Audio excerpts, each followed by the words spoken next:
Good evening. Good evening, everybody. Welcome to the Rice Center for Engineering Leadership's Engineers in the C-Suite series, featuring one of our own distinguished alumni, Dr. Sandra Johnson. This is put on by RCEL, the Rice Center for Engineering Leadership, and to kick us off, it is my pleasure to introduce the faculty director of RCEL and also the vice provost of Rice University, Dr. Fred Higgs.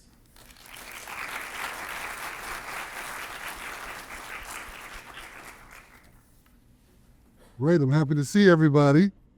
Good evening and welcome again to this series. It is my pleasure to welcome you to this Engineers in the C-Suite speaker series there. So, shout out to the online memo students and other students and alum who are tuning in to this live. This series is utterly unique in the world. We spotlight engineers, and particularly, the engineers as broadly defined by Rice, right? The traditional engineering departments, plus the computing sciences there. I see some of these members as well here. But we're making room for those who have risen to the highest levels of organizational leadership, known as the C-Suite, right? So we're a teaching institution, so I'll go through that. For those not familiar with the C-Suite, it refers to the chief suite, right? So like the CEO, Chief Executive Officer, the CTO, Chief Technology Officer, COO, Chief Operational Officer. Nowadays, it's more of the CIO, Chief Information Officer there. But we particularly are keen to find those engineers that reach this C-suite level there. These leaders shape organizational strategy, vision, and technical operations. And don't worry, if you're a VP of engineering and on the path to the C-suite, we'll find you too and bring you here to speak to us. Now, in the past, we were a bit quieter about this series, but over the last year, we've been a little bit more explicit in calling it that.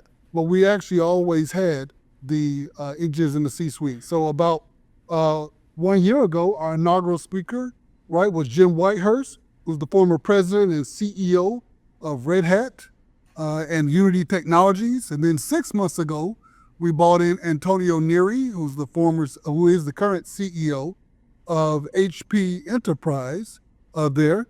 And this time we brought someone who in her career and currently has combined the titles of CTO and CEO currently there. Now, this series reflects a recognition of the transformative times we live in. We're in what we believe is the fourth industrial revolution, where productivity is going way up quite fast because of data and AI and the mixture of minds and machines with these technologies. It's going to drive technology and innovation at an unprecedented pace. And this is really exciting to us because every company must become a technology company or it will be extinct.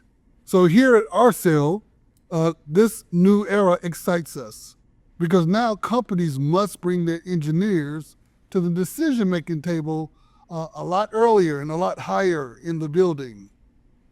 So we're really excited about this because we want to help prepare engineers to get ready for this challenge. So the Rice Center for Engineering Leadership has created, since the pandemic, a new master's in engineering management and leadership. We also, for technical professionals who struggle to have that time and just want to put a toe in the bathwater, we offer a new graduate certificate in engineering project management. We have one in engineering product management as well. But we look to empower engineers and computational thinkers to become data-driven, AI-savvy, and responsible decision makers. Now, this vision is precisely why we created the Engineers in the C-Suite speaker series. It's an opportunity to celebrate and learn from the engineering leaders who are shaping our world. It is with great excitement that I welcome you to the third installment of this series. And now I'm pleased to introduce Rice's new chair of electrical and computer engineering, Dr. Ashok Veeraraghavan, who will formally introduce our distinguished guest and tonight's student moderator. Thank you.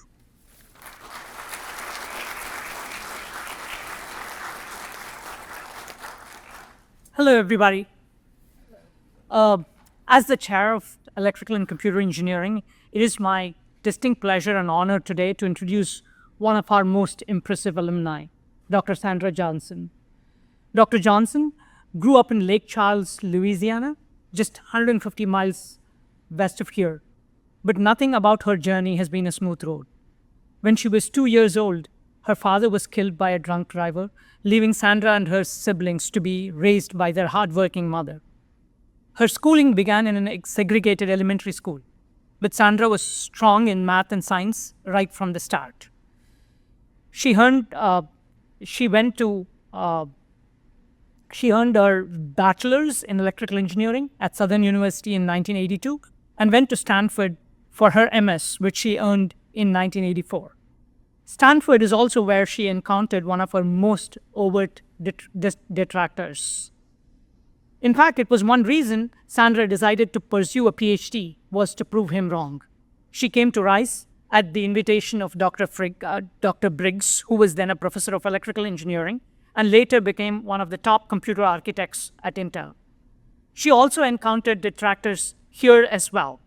But in 1988, she defended her thesis on cache coherence and became not only the first Black woman at Rice, but one of the very first in the United States to earn a PhD in electrical engineering. From Rice, she immediately joined IBM's famed Thomas J. Watson Research Center, where she did wide-ranging research in highly parallel computing, cache coherence protocols, and shared memory systems. Among many other projects, she helped design the Vesta parallel file system and the prototype of the famous Deep Blue chess machine that we all know about. After about 12 years at Watson, Dr. Johnson transitioned from research to product development. As she took on progressive leadership positions in IBM product lines, her success in these roles led her to global executive ranks. Charged with building IBM's business in Middle East, Africa, ultimately becoming the CTO of Central, East, and West Africa region. Upon retiring from IBM in 2014, Dr. Johnson launched SKJ Visioneering, a consulting firm that provides technical and business leadership for innovative ventures. One venture of hers is global mobile finance, inspired by her personal experience in Africa and the Middle East. She's seen firsthand the difficulties that expatriate workers face when trying to send money from their jobs in the West to family members in developing countries. The app she launched, Remit, provides low-cost blockchain-secured remittance services for these families. In her career, Dr. Johnson has earned the highest technical honors that the industry offers, including IBM Academy of Technology Award, IEEE Fellow, ACM Distinguished Engineer, amongst many, many others. While we cannot list all her honors here, one we hope she is especially proud of is Rice's own Distinguished Alumni Award, which she won in 2023. Dr. Johnson has more than 45 issued and pending patents and more than 80 publications, including 3 books. The latest of these, titled Soft Power, The Life of a STEM Trailblazer, was published in June 2024 and will be available for purchase and signing immediately after the talk. If you've been to previous RCEL programs, you'll know that one of the hallmarks and something that we are really proud of is that the job of moderator is entrusted always to a student. Tonight's moderator is Adam McFarland. He's a junior majoring in mechanical engineering, and Adam is the outreach team leader for RCEL and is a member of Duncan College. Please join me in welcoming and preserving, pioneering, remarkable alum, Dr. Sandra Johnson.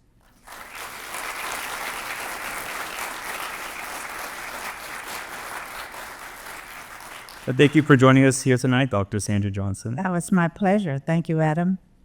So you explained in past interviews that after an experience in high school at a summer program in Baton Rouge, that you knew that engineering was what you were born to do.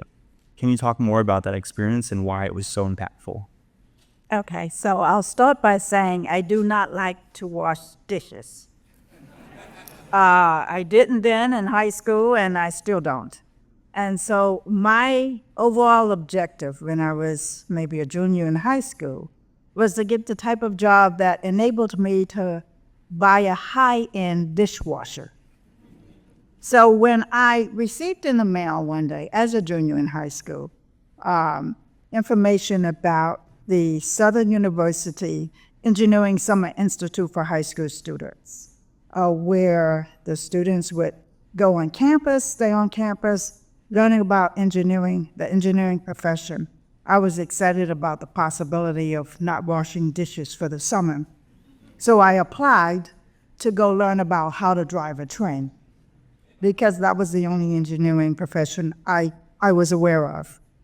But I didn't care because I would not have to wash dishes.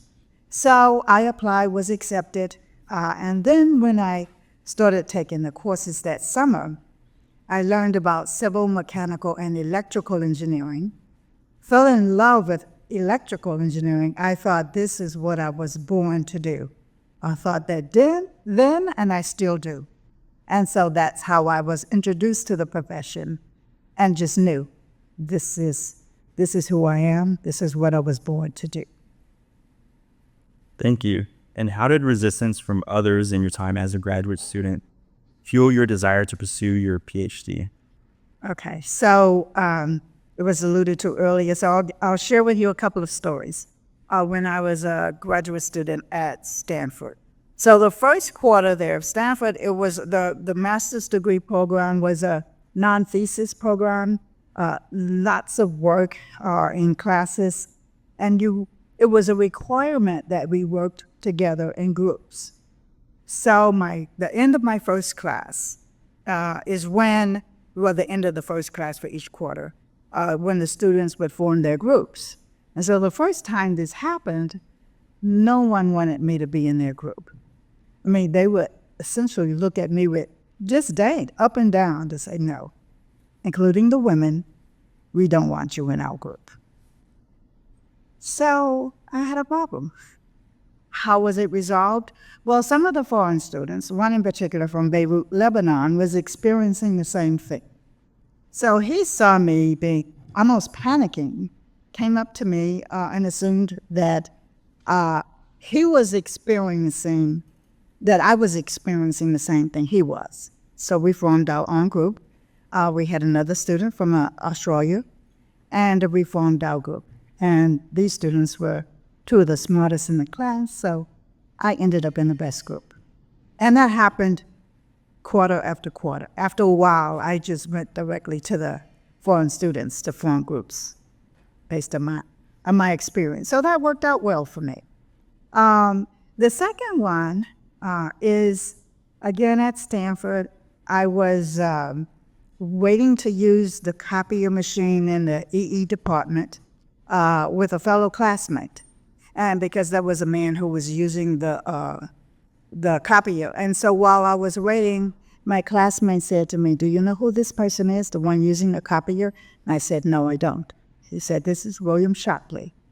William Shockley was the emeritus professor at Stanford, a well-known physicist slash electrical engineer, and he earned a Nobel Prize because he is the co-inventor of the transistor.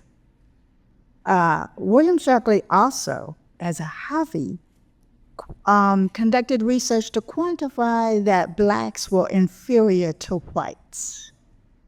And at the time I was at Stanford, it was not my intention to stay and earn a PhD. I had a PhD fellowship, but I did not want to stay because, it's very long and hard and complicated, and I wanted to just get a master's degree and go out and get a good job and make some money. But I was so taken aback by William Shockley that it was that day that I decided to stay and earn a PhD. Because in my mind, I was like, well, I'll show you. Who do you think you are? I'll show you. And how did you incorporate what you learned growing up, including your leadership and technical skills, into your career at IBM, and how did that enable you to further stand out from your peers? Okay, so, well, I didn't have to really further stand out, but just take one look at me and like, you're a little different, right? Even with that said, when I was in even junior high school and high school, I was elected to student leadership positions.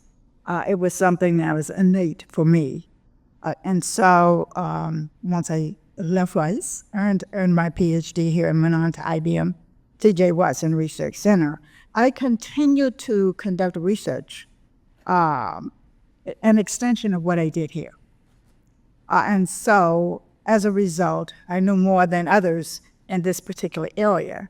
So when I was challenged, which of course did happen, I was up to the challenge. I was competent about, what I had done and was doing. And in terms of leadership, I think for me it was more of, as I got older, wisdom and knowing how to handle and address difficult situations, understanding that I did stand out and therefore was cognizant of that and did not want to be labeled as an angry Black woman.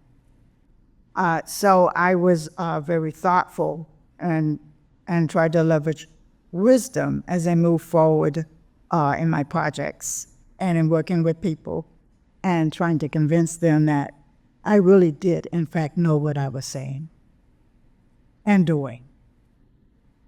And most of the time, they believed me because I showed them through competence and confidence. Thank you. And how has mentoring been influential for you at your time in university and during your time at IBM, Global Mobile Finance, and SKJ Visioneering, LLC?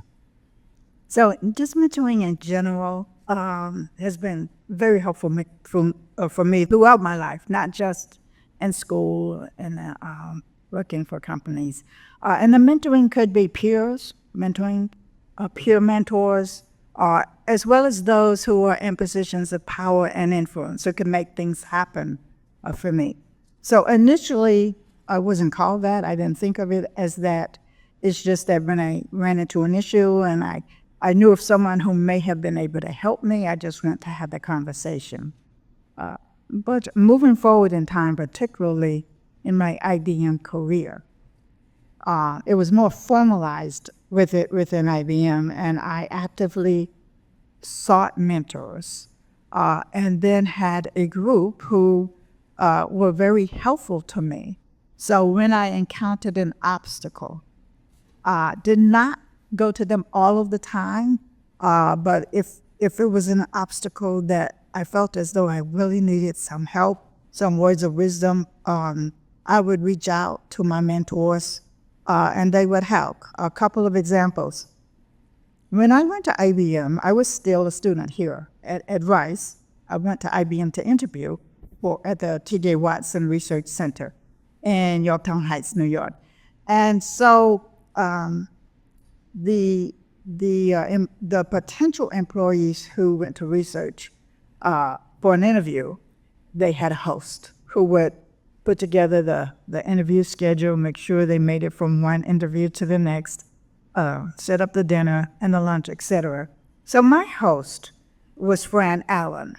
Fran Allen, for those of you who do not know, was the first female Turing Award winner for Association for Computing Machinery, which is the highest award that computer scientists could get. I did not know her other than her name. And so she took it upon herself to host all of the females who came to interview at IBM Research. And so she became a mentor even before I started working for IBM. So I would go to her in many instances if I encountered obstacles. And then I had others who were, high-level executives. One example is I was at a point where I was thinking about what my next role would be. And I was on vacation, Memorial Day in Florida. Naples, on the beach, having fun. I got a call while I was in a spa session, and I did not, it was a voicemail left. I didn't get it until late that night. It was a Friday night. It was from my manager, who was on the East Coast. He said, "Sandra, I need to talk to you. Like, as soon as you get this message, call me." And it was like, it was late, but he said, it doesn't matter what time. I called him, and he tells me about this job, my first CTO job at IBM. He said, so-and-so wants you to have it. And this person was my mentor. And he says, you do not have the option of turning it down. And by the way, you start on Tuesday. Now, this was Friday night of Memorial Day weekend, right? So that meant the very next business day, the very next work day, I was going to be in a new job. It was a job that I did not even know existed, because it didn't. It was 9 CTO roles that high-level executives created, and then they picked who they wanted for the role, and I was one of them. That's the type of mentor you want. That's the type of sponsor you want. A sponsor is someone who will sit down in a conference room or in a room, and high-level folks will say, I have this job, I'm looking for someone, with these skills to fill it, and you want your sponsor to call your name Adam, to say Adam is the right person for this job. So it's very, very important that you have mentors, sponsors, who can provide you with guidance and direction, as well as make things happen for you. Even when you face obstacles, those obstacles can disappear. Unbeknownst to you, things will happen behind the scenes that you are not aware of to assist you. But it's because you have that relationship. You've had conversations about what you want to do ultimately, and a mentor and a sponsor will help you get there. They reach a certain position in their careers by mentors and sponsors helping them, and they thank them by helping others do the same. Thank you. And what went into your decision-making process to transition from a research-heavy role at IBM to a more business-oriented role at Global Mobile Finance? So when I was in research, and when I first started increasing the number of mentors in my role in research, I was still in research, and I had initial conversations with them, and shared with them what I had done. I had been with IBM maybe 8-9 years at the time, right? And I must have spoken to 6 or 7 people, all very high level within the company, and they were all appalled that nothing was happening for me that should have. And I had no idea what was supposed to happen, right, until I started having these conversations. And so what I did know is that they were talking among themselves to say, we need to get Sandra out of research. And so they finally convinced me. It took a while, because I was enjoying it. Like, ignorance was bliss for me. And but once they start showing me things that were supposed to happen, that didn't, then I agreed I needed to move. I'll give you one example. So I had a 2-hour lunch with one of my mentors who, she would ask me a question, I would respond. So one question she asked was, are you getting any stock options? And I said, no. That's what executives get, and I'm not an executive.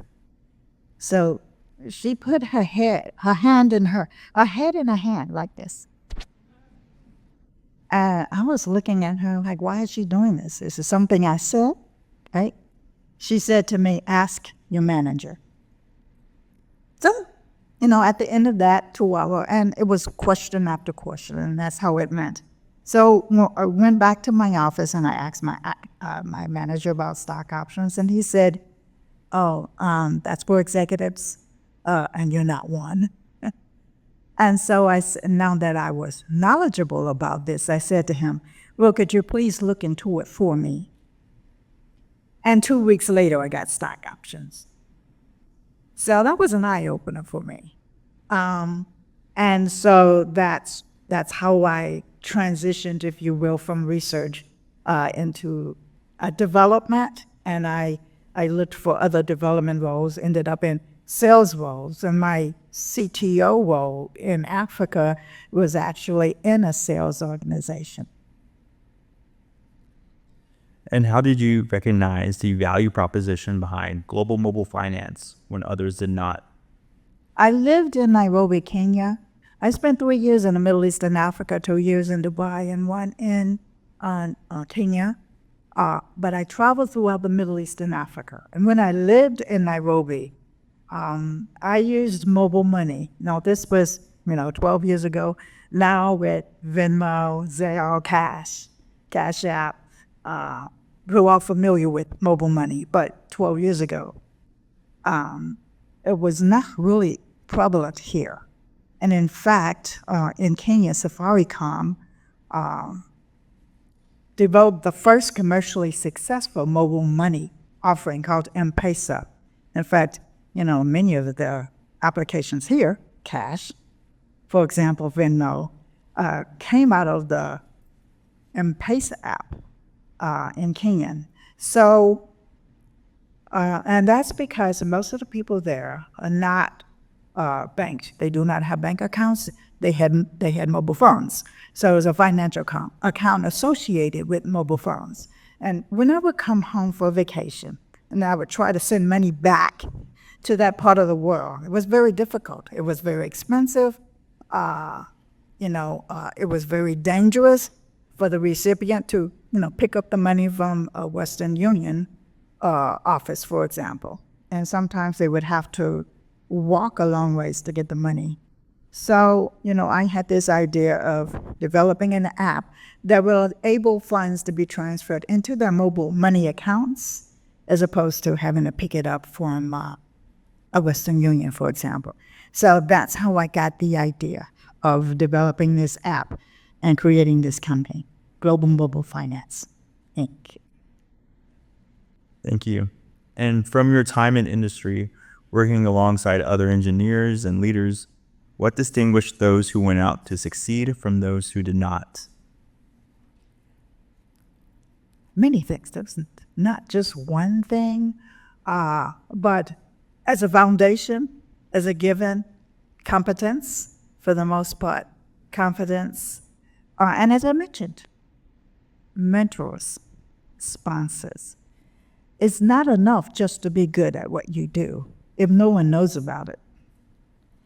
So it's very important that you have the network of people who are aware of your interests, aware of your capabilities, and can, when you're not in the room, speak on your behalf, as well as, be very good at what you do.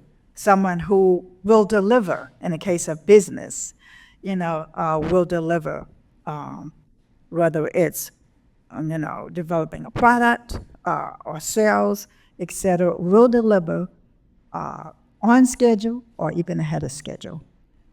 But it's very, very important. So it's a combination of things. And the soft skills that are not really talked about that much. But you have to work well with others, particularly at higher levels, the ability to lead others, to encourage them, if you have a vision, to follow your vision. And that takes a skill and ability. But all of these can be learned behavior. Yes. Throughout your time at IBM, Global Mobile Finance, and now SKJ Visioneering, LLC, you've undoubtedly created an extensive network. What would you say is key to building, maintaining, and fostering those relationships? What I've learned over the years is that we have more in common than our differences. We all want to have a really good life, a better life for our kids, be comfortable, if you will, make a difference in some way. So given that, it's easy to strike up a conversation just based upon that, right? Yeah. So what do you do? What you'd like to do? In the future? How's the weather? You can start there. And because I was an extremely shy introvert, but I understood what it took and what it takes to move up to the next level, etc. You had to network, right? So I went from someone who was very, very comfortable being a wallflower to working a room, having conversations, understanding who's there. Not because I'm, being manipulative, but understanding, who's there or who may potentially have the power and influence to help me get to where I want to go, and vice versa. How can I help them, etc. So that is all part of the process of moving to the next level, if you will, whatever that level may be. Thank you. And can you talk about a time when you capitalized on an opportunity you had with IBM, Global Mobile Finance, and or SKJ Visioneering LLC? I capitalized on it. Well, I'll talk about Deep Blue, the chess machine. So I was part of the research team that built the prototype to what eventually became Deep Blue. It was a research machine that was productized. That is, took the prototype, made it a product, and then there was a separate team that added hardware accelerators so that it was a successful chess machine. So how did I capitalize on that? Well, you say Deep Blue, and folks knew what that was, right? So initially, as I described the type of work that I did, very technical, I didn't make very good inroads with the average layperson. But once I said I was part of the design team that developed the base machine for Deep Blue, then all of a sudden they had a better idea of what I did. So that's one way in which I took advantage of, if you will, the situation. It's a very simple example that everyone gets, but you can do similar things in other areas. Just extrapolate and think about how can you, it's a marketing thing, right? How can you leverage, how can you take what you're doing and describe it in a way that the broadest section of people, if you will, can understand, because you never know when where your next opportunity is coming from. So it's very, very important. And I know that's sometimes a challenge for engineers, right? But if you get together with your marketing buddy, they can help you with that. Thank you. And is there anything else you would like to share with the audience that you haven't discussed? I would say, we all face obstacles in our lives, right? Some of them are very challenging. Some of them are not. I know I certainly have. And one of the things that I've done and learned over the years is this. Don't let anybody tell you that you're not what you know you are. Okay? Because there will be people who tell you that. You don't measure up. Who do you think you are? How dare you? Yes, I've heard all of that. But I knew, from the time I was a rising senior, high school senior, that electrical engineering is what I was going to do, and that I was going to be good at it. So when people told me otherwise, I knew they were ill-informed, no matter how powerful they were. And I was going to find a way in many instances to make a believer out of them, right? So you are the captain of your ship. Don't let anyone steer it in the direction that you know it should not be going. You know where find out what your destination is, your purpose and your destiny, and focus on getting there. Now, it's not going to be a straight line. You're going to go sideways. You may even have to go backwards, but stay focused on a destination. You are the captain of your ship, and you steer it in the way that you know it needs to go. And get some help along the way. There will be naysayers, but understand, they are naysayers. Sometimes they know your skills and ability, and they may play mind games with you. Understand the game. Know how it's played. But remember, you're the captain of your ship.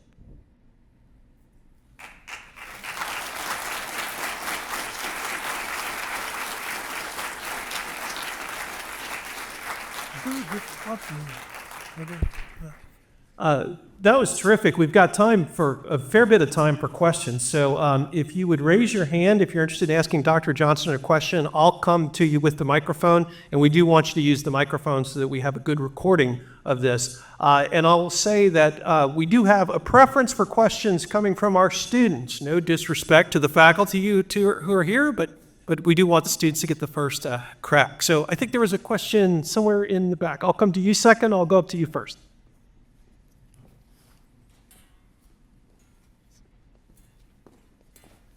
And tell us who you are. Yes, absolutely. So I'm a visitor to the Rice University campus, hopefully a future student, hoping for that. I'm a chemical engineer, doctorate degree in chemical engineering, currently leading an applications engineering team for the Americas region for a company that is making the water clean for our planet. So big sustainability efforts there. Thank you so much for having me here and for this opportunity. I have a question about the mentor and mentee relationship. You spoke pretty highly about that. Can you shed some light on how your mentor selected you as a mentee, and what was that initial phase that you went through in order to, establish that relationship? Most of my mentors I selected. Only one or two selected me. And so what I would do is I would think about what is it that I wanted to do ultimately. Find someone in that role or somewhere along the ladder, if you will, from where I was to that ultimate position. I would do some research on them. I would reach out to them in some way, whether they would come to where I work, the location, for an all-hands meeting, or if not, I would just send them an email. And, share a little bit about who I was and their work and how I enjoy their work. And I would love to have a conversation with them, 15-minute conversation. And most of the time they said yes.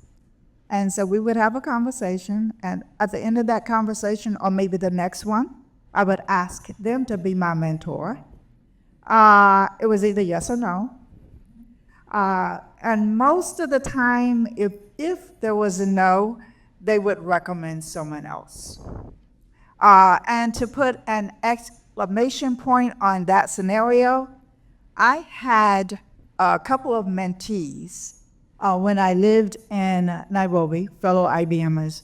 And one time when I was there, IBM CTO and her direct reports, they had their group meeting in Nairobi, and they invited all of IBMers that were working there for a lunch.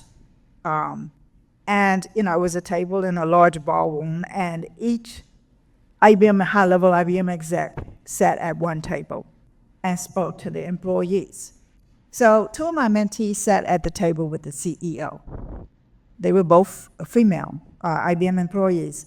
And they were excited and they told me about it. And I said to them, send her an email. At the time, IBM CEO was Jenny Rometty, the first female IBM CEO. I said, send her an email.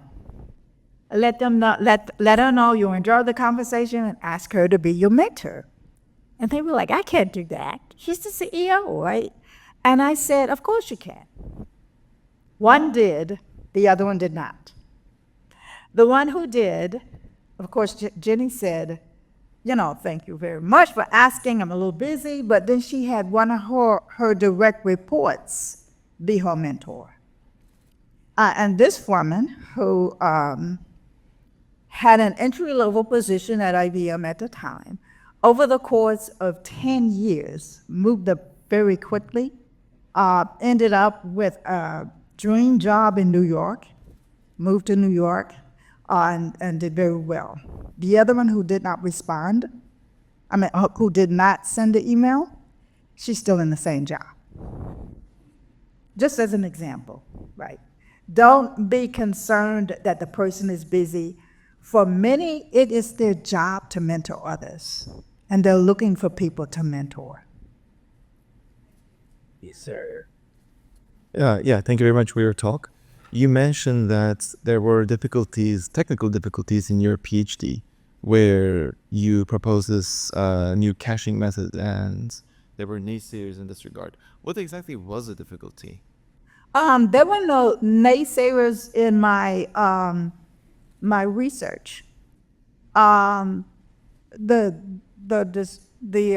situation I described at Stanford, I was not a student of this guy, this emeritus professor. He just happened to be an emeritus professor in my department. And I was happy I learned about who he was because I made sure I never took a class, from him. I even did any research with him. In terms of my research, particularly at Rice, as with any research organization, there will be people who will challenge your work. That is the nature of research, to question and challenge, your thesis. Have you thought about this, thought about that? It's not going to work, etc. And it's up to you as the student, as the person to defend your work, to successfully defend. That's the nature of the beast, if you will. And so from that perspective, I do not consider that to be an issue. That's part of research, yes. Here, tell us who you are.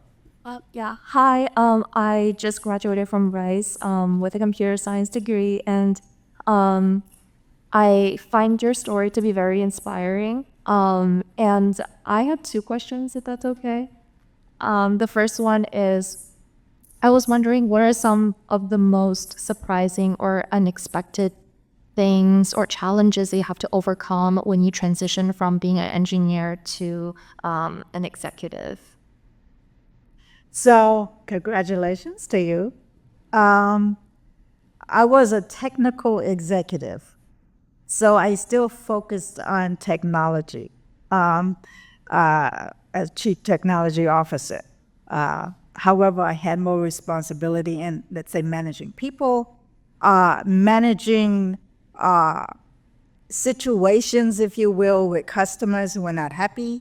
I became the punching bag, for example, for many customers who, I was the IBM they did not like. So I had to learn how to traverse that maze, if you will, and be the punching bag. Particularly, I traveled around Africa, being the punching bag. And most of them were male who didn't like a female in leadership, right? So, but I learned how to deal with that because there are people. So I focused on that first. As I said earlier, that there are more things that we have in common with people that aren't common. So I focused on that. It's like, I know you're having a problem and you have a good reason to be upset, but let's sit down and try to work things out to come up with a good solution that would be mutually beneficial, right? And so that was instinctive for me, not something that I sort of learned in a classroom. but understanding that this was a person who had a job to do, and so did I, and to find common ground to make it mutually beneficial. The same with employees, right? But understanding that they had to be realistic. You know, you're not going to get a raise if you're doing a bad job, right? So sometimes I had to explain it to them in a very kind way, but explain it nonetheless. So it's more of that too. Thank you. My second question is, what are some helpful questions to ask your mentor to both foster relationships and also just develop yourself? So some helpful types of questions. Well, first of all, just understand they're very busy. So it's very good that you ask the type of question and you understand they're not going to have a lot of time. So the questions that you ask should be very important, right? But understand from a mentor's perspective, you know, what do you want? How can I help you? And let's work together to make it happen. And it's just that simple. Boom, boom, boom. And then you're done with the meeting, right?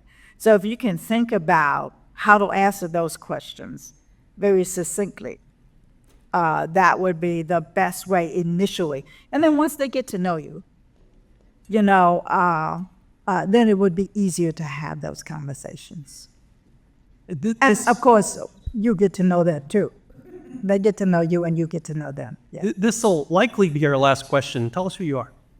Hello, Dr. Johnson. I'm Dr. Brooke Johnson, and I am not a current Rice student, but I was a former Rice student. Now I am doing a postdoc, teaching postdoc at the intersection of chemistry and African American studies. And so my question to you, thank you for this fantastic talk. My question is, can you speak a little bit about going to an HBCU and then transitioning to a predominantly white institution like Stanford or Rice? And, you know, as you think about what that experience was like, maybe can you speak to people who, like for me or many Rice students here, have only went to PWIs? And so what is it that we should keep in mind based on your experience?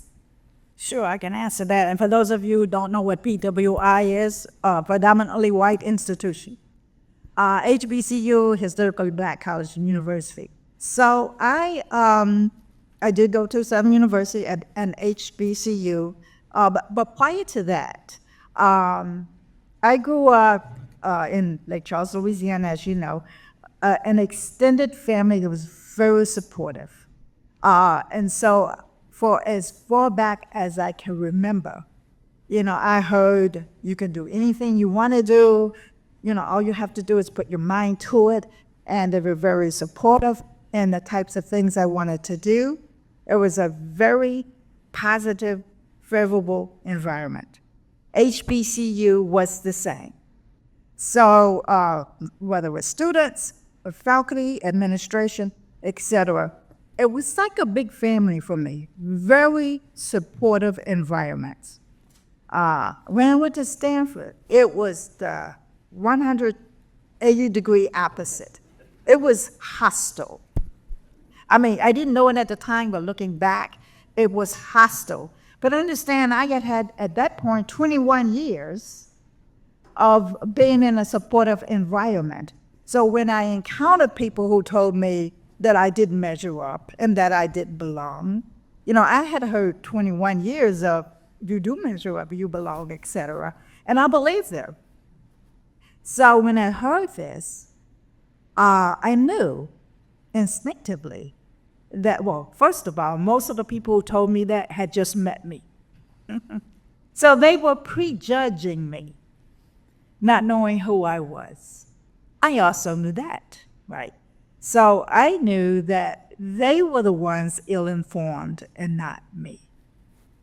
I had to continually focus on that and then surround myself with supportive people and a supportive environment. But yes, it was a shock to the system, but I was able to overcome.